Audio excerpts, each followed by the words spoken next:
So I was just on YouTube. Oh yeah, you already know. Tu sabe. You already know. Justin Leon. I was just on YouTube watching Nipsey Hussle. It was like a beginning of a documentary. Obviously, there's more parts coming. Now that he passed, obviously, there's gonna be stuff up there. But I was listening to it and listening to his first introduction to rap music, and then it made me think about my first introduction.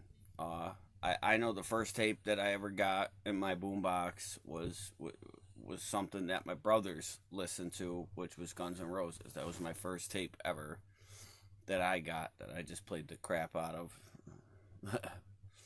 Played the fucking shit out of it in my little boombox. But I was at the park one day around the corner with my brother. I don't know. I don't remember what we were doing, but I found a Snoop Dogg tape underneath the swing set. Once I found that, I found my identity. Like, I was listening to what my brothers, and I still like that music to this day. But once I found that tape, that was me. That's what I like to listen to, and it was Snoop Doggy Style. Boom, I'm off and running. I remember asking Santa, which obviously, I remember asking Santa. I remember digging in, and I don't know. It was like the next street down.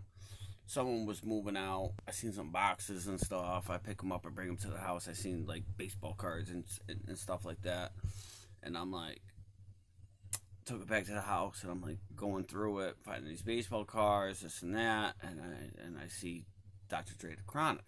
So I'm like, all right, I'm already listening to Snoop Dogg, all right? Dr. Dre the Chronic. I'm like, oh, they're together, right? I want this album, and that was like one of the main things I wanted for Christmas was Dr. Dre the Chronic, and I ended up getting Dr. Dre and Ed Lover for a tape. I was so disappointed, but again, I played the shit out of that too because it was still rap, and if you think about it, it was like classic. I mean, it's still classic. Dr. Dre and I love her, man. They did their thing. And I remember after that, like it was around the same time. I remember Onyx. I was like 8 years old. Onyx, jump up. You know what I mean? Like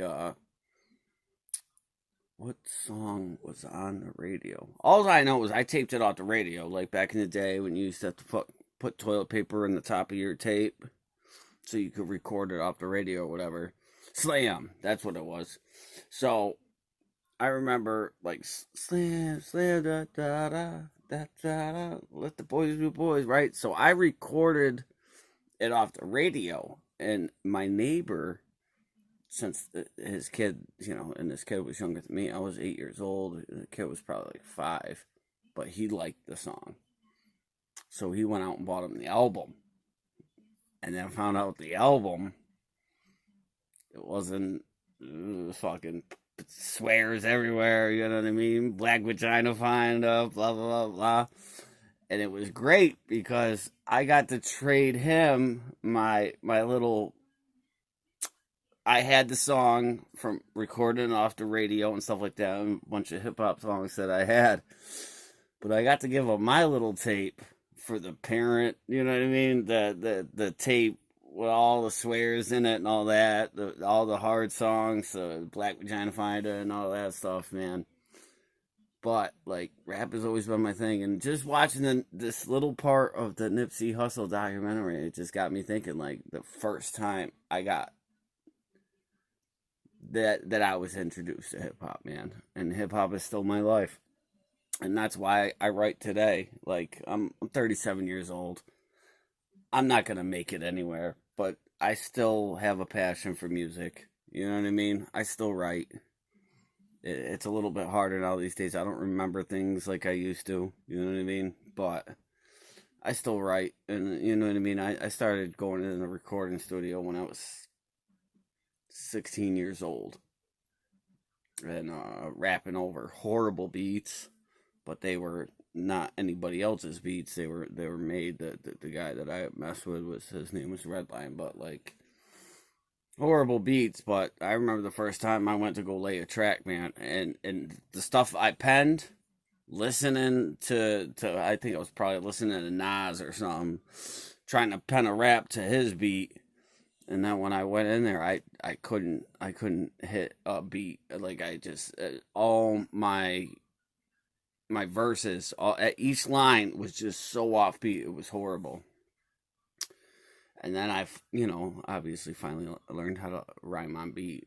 And I don't know. It is what it is. They call it the lockdown. I still gotta go to work. Not today. I gotta go back to work tomorrow. But you know, just wanted to talk about, if anybody sees this, let me know the first time you were introduced to rap. I know I don't got, like, I got 51 followers, whatever. But if anybody does see this, man, comment what was your first introduction to hip hop. I told mine. Tu sabe, you already know.